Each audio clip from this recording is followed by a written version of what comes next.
So hey guys, this is Phoenix and welcome to the channel Astrophile Phoenix. So today we are going to discuss about the IMP questions of our chapter 6 plant water relation. तो देखिए first question है आ सकता है कि why water is called as the elixir of life. इसका answer just नीचे ही है कि water constitutes almost 90 to 95% of plant cell and tissues. It helps to maintain the turgidity and shape of the cell. That is the reason that the water is called as the auxiliary of life. So second question आ सकता है कि properties of water, give any 2 or 3 properties of water. तो पहला है water जो है liquid form में होता है एट रूम टेम्परेचर, उसका pH न्यूट्रल होता है और वो इनर्ट ऑर्गेनिक कंपाउंड है एंड दिस ये प्रॉपर्टीज ऑफ वाटर पर क्वेश्चन आ सकता है। And one of the main IMP question आ सकता है कि why water is called as the thermal buffer. So because water has the high specific heat, high heat of vaporization and high heat of fusion. That is the reason the water is also called as the thermal buffer. ये वाला बहुत IMP ये आ सकता है, ठीक है। सो और एक क्वेश्चन आ सकता है, तो नेक्स्ट क्वेश्चन की तरफ मूव करते हैं कि जो एपिफिटिक रूट्स है, एपिफिटिक रूट्स मतलब जो जैसे कि समझो ये बनाना ट्री है, इसके ऊपर जो रूट्स लगे रहेंगे उसे हम एपिफिटिक रूट्स कहेंगे, क्योंकि जो जो नॉर्मल रूट होते हैं वो ज़मीन से जो वाटर लेते हैं एब्जॉर्ब करते हैं, लेकिन जो रूट्स डायरेक्ट एयर से जो मॉइस्चर लेते हैं, डायरेक्ट एयर में जो मॉइस्चर प्रेजेंट होता है उसे हम कहते हैं एपिफिटिक रूट। और वो एपिफिटिक रूट किसके मदद से जो एयर का मॉइस्चर एब्जॉर्ब करते हैं, तो उसके पास एक स्पेशल टिश्यू होता है, उसे कहते हैं वेलामिन। ये MCQ में आ सकता है या फिर 1 मार्क के लिए पूछा जा सकता है। Next IMP is the diagram of the और the structure of the root hair. ये भी IMP है, ये तो सबका हो ही गया होगा वैसे। सो आगे मूव करते हैं। सो अभी देखेंगे कि ये इस पर भी क्वेश्चन आ सकता है कि रूट हेयर, जो रूट हेयर है उसमें जो लेयर्स होती है, तो आउटर लेयर किससे बनी होती है और इनर लेयर किससे बनी होती है। तो आउटर लेयर जो है रूट की वो बनी होती है पेक्टिन से और इनर जो है वो सेल्यूलोज से। ये क्वेश्चन भी आ चुका है, ये प्रीवियस ईयर क्वेश्चन है, ये क्वेश्चन आ चुका है और आने के चांसेस बहुत ज़्यादा है फिर से। और रूट हेयर को हम एफिमेरल कहते हैं क्योंकि वो शॉर्ट लिव्ड है, क्योंकि रूट हेयर एक्चुअली में ऐसे स्ट्रक्चर होते हैं बिल्कुल छोटे छोटे। जैसे जैसे रूट बड़ी होती जाएगी, ये जो रूट जो छोटे वाले रूट हेयर वो डिसइंटीग्रेट हो जाएंगे, हट जाएगी यहाँ से, इसलिए वो शॉर्ट लिव्ड होता है, कम कम अपनी ज़िंदगी जीते, इसलिए उसे कहते हैं एफिमेरल। सो ये भी क्वेश्चन पूछा जा सकता है कि जो प्लाज्मा मेम्ब्रेन है वो एक्चुअली में सिलेक्टिवली परमिएबल होती है, लेकिन cell wall is freely permeable.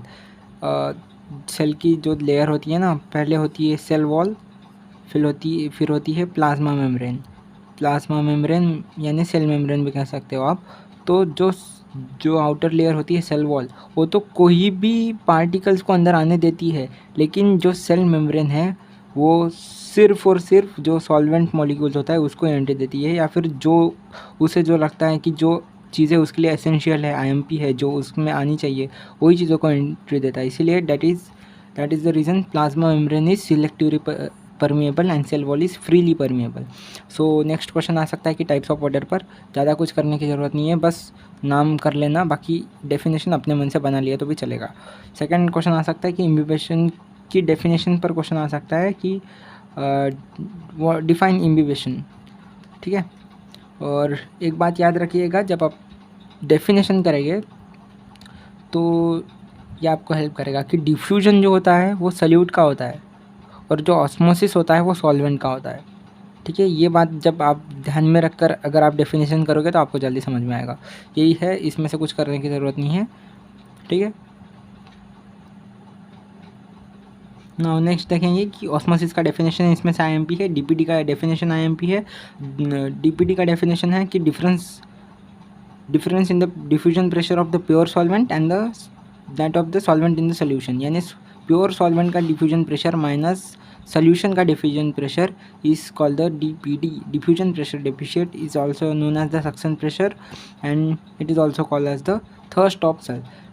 दूसरा IMP है कि जो फैसिलिटेटेड डिफ्यूजन होता है वो एक स्पेशल टाइप ऑफ पोर की मदद से होता है, उसे हम कहते हैं एक्वापोरिन,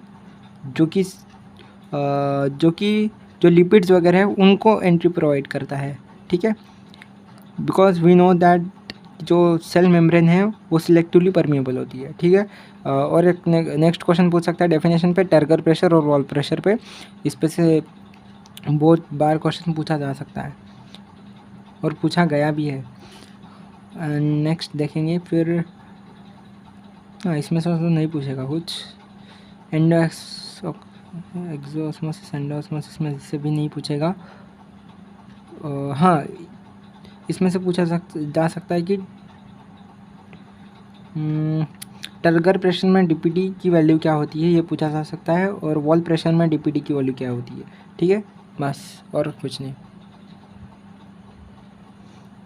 अगर आप ये वाला फार्मूला याद करते हो तो ठीक है, अगर याद नहीं होता तो छोड़ दिए तो भी कोई बात नहीं। इसमें से शायद ही क्वेश्चन पूछेगा, पर ये कर लेना, जो फ्लैसिड सेल में है वो DPD equal to osmotic pressure होता है, और जो टर्जिड सेल में है डीपीडी की वैल्यू 0 हो जाती है, turgor pressure equal to osmotic pressure हो जाता है, ठीक है। और नेक्स्ट इसमें से कुछ नहीं पूछेगा। फैसिलेटेड डिफ्यूजन में बस एक चीज़ याद रखना कि एक्वापोरिन है जो फैसिलेटेड डिफ्यूजन में हेल्प करता है, ठीक है। और बस इसका सिंबल याद रख लेना कि वाटर पोटेंशियल का सिंबल है साई, हम इसे साई से यूनिट करते हैं। मेन सबसे ज़्यादा एमपी है फैक्टर्स अफेक्टिंग वाटर एब्जॉर्प्शन, ये वाला क्वेश्चन पूछा जा चुका है और ये पूछा जा भी सकता है।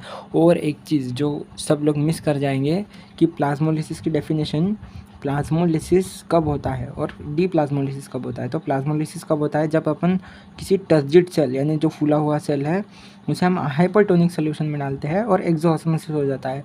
तो वो जो अंदर का पूरा सॉल्वेंट बाहर, हाइपरटोनिक मतलब बाहर ज़्यादा कॉन्सेंट्रेशन हो गया सोल्यूशन का, तो बाहर के ज़्यादा कॉन्सेंट्रेशन के चलते जो अंदर का जो सॉल्वेंट है वो बाहर चले जाएगा, क्योंकि solvent travel from lower concentration of the solution to the higher concentration of the solution, इस वजह से एंडोस्मोसिस हो जाएगा।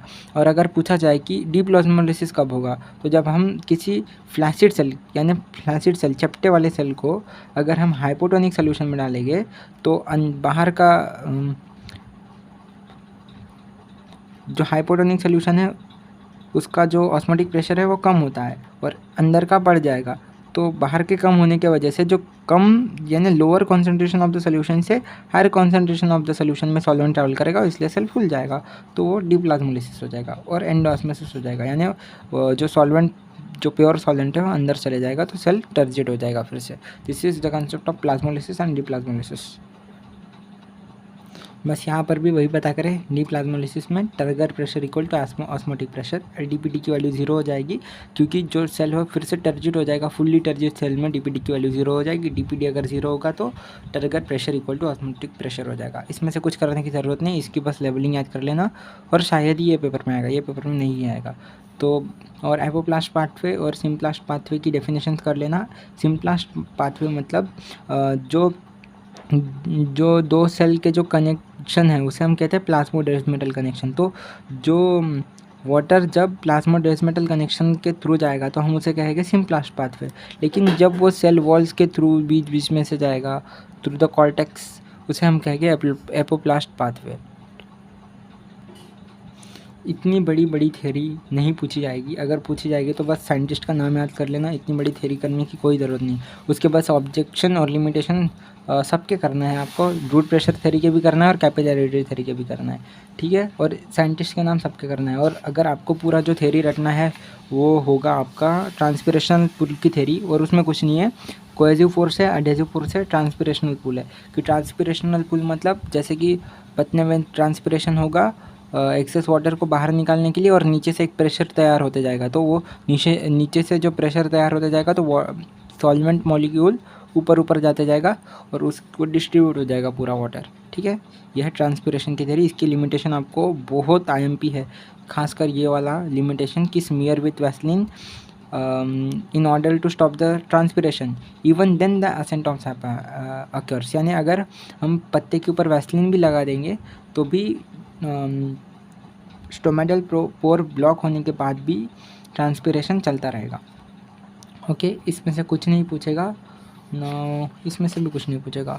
मैकेनिज़्म, हाँ, और ये एक बड़ी थ्योरी वाला क्वेश्चन अगर पूछा जाएगा तो ना, ये भी नहीं पूछेगा।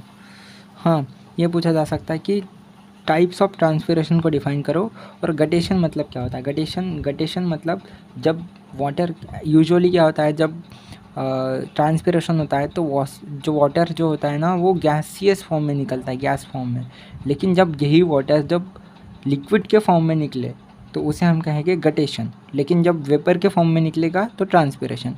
और ये जो गटेशन होता है वो स्पेशल स्ट्रक्चर के थ्रू होता है, उसे हम कहते हैं हायाथॉर्ड्स। ये बात याद रखिएगा। और 3 types of transpiration, cuticular transpiration, lenticular transpiration और स्टोमेटल ट्रांसपिरेशन। इसका कुछ करने की ज़रूरत नहीं है, बस डेफिनेशन याद करके चले जाना।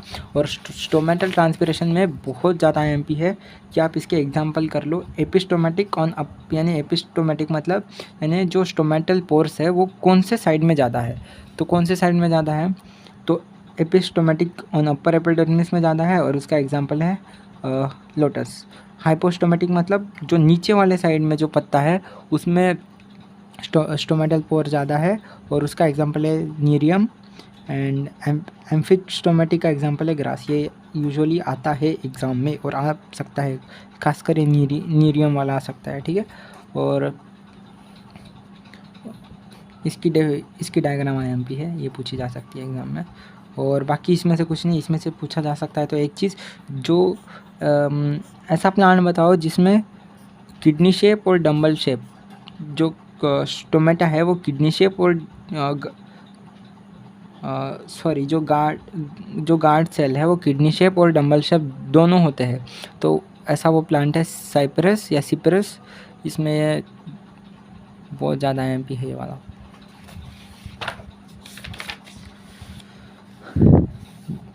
ये देखिए इन सेपरस both kidney and dumbbell shape guard cell are present. Okay so और ये भी पूछा जा सकता है कि रिजर्वायर ऑफ पोटेशियम आयन कौन क्या है, तो सबसे डेयरी सेल। बाकी ये कुछ करने की ज़रूरत नहीं है आपको, बस ये वाला याद से कर लेना, ये बहुत IMP है ये वाली थ्योरी।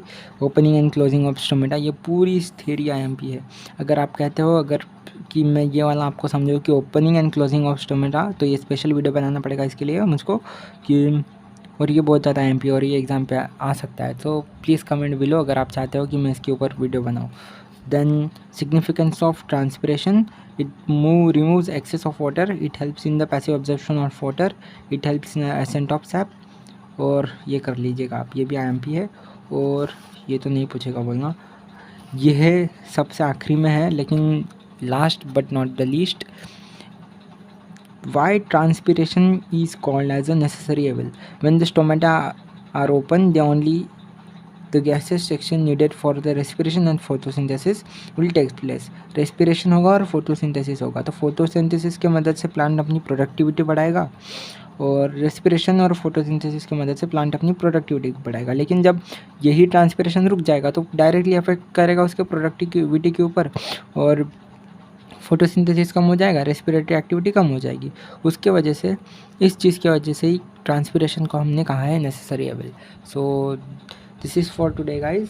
एंड हाँ, इसका साइंटिस्ट का नाम भी याद कर लेना है। कर्टिस ने कहा था कि regarded as transpiration as a necessary evil. So this is for today guys. So मिलते हैं नेक्स्ट वीडियो में। Thanks for watching and if any query so please comment down below in the comment.